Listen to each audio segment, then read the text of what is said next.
Hi, I'm Paul Friedman, founder of the Marriage Foundation, and today's topic is how to make your marriage happier.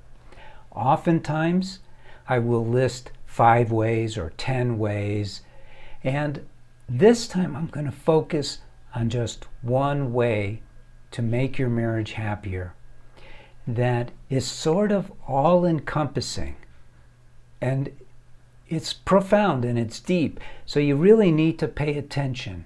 It's not gimmicky, it's not tricky, it's simple. Now at the Marriage Foundation, we are all about helping marriages achieve the highest states of happiness and love. And so guess what? To make your marriage happier, what you have to do, because marriage has a mechanical component just like everything else in the universe. Everything is cause and effect, whether it's material or spiritual. And it's no less true for marriage. So if you want to have a happier marriage, filled with more love, very simply, learn to master your mind. And you're going, what? But it's true. Here's why. Think about it in these terms. There's only 2 people in your marriage. And you are coming to the place where you individually wish to make an effort. Now, think of yourself, this is just an analogy, okay, as a team of 2 horses. And one is just, clip-clopping along, pulling the wagon, and everything is fine. But the other horse, all of a sudden, is hungry and thinking about the oats waiting for him back at the barn.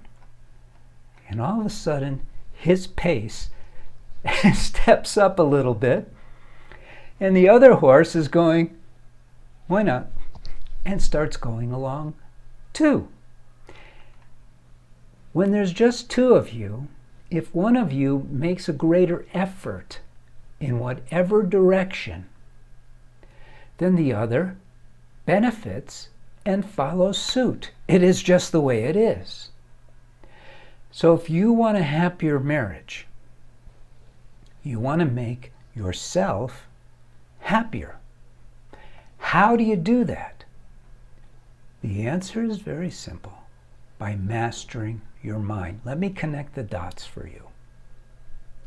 We are essentially souls. Now, this is not a religious program. I'm just describing things the way they are. I don't care about how people talk about religion and God. I don't. I talk about God all the time.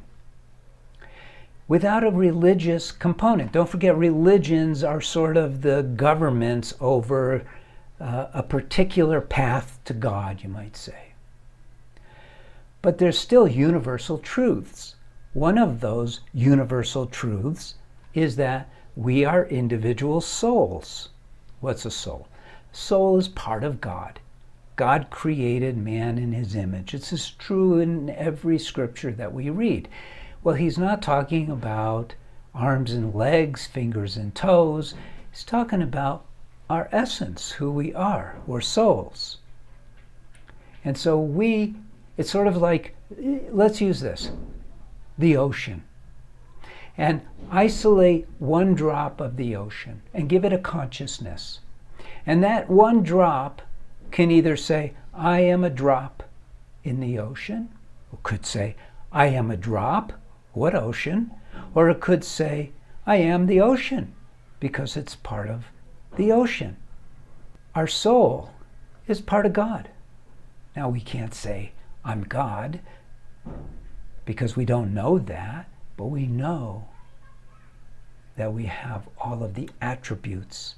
The love is mostly what I'm talking about. The joy. Love and joy. It's how you would describe a soul. That's your essence.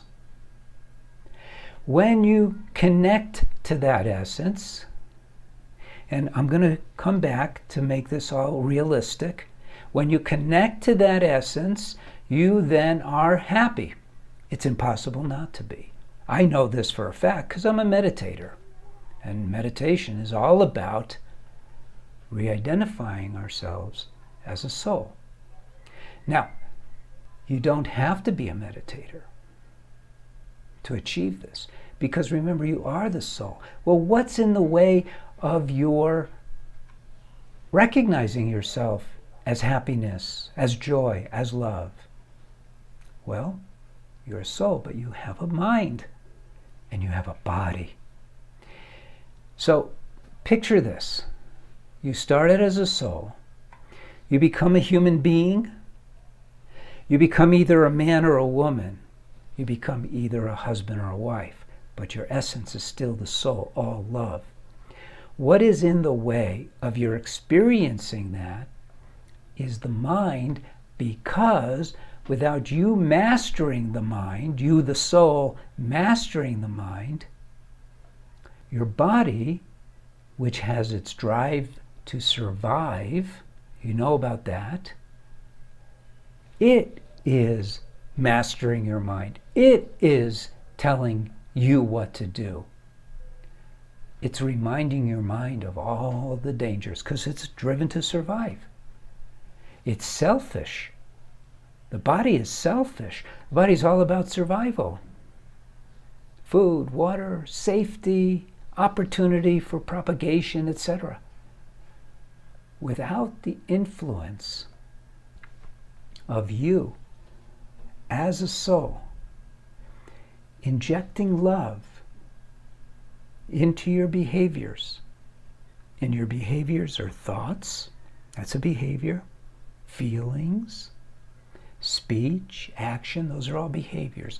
Without injecting love, intentionally injecting love, your mind is dominated by fear, emotions, worry, all those things that come with the drive to survive.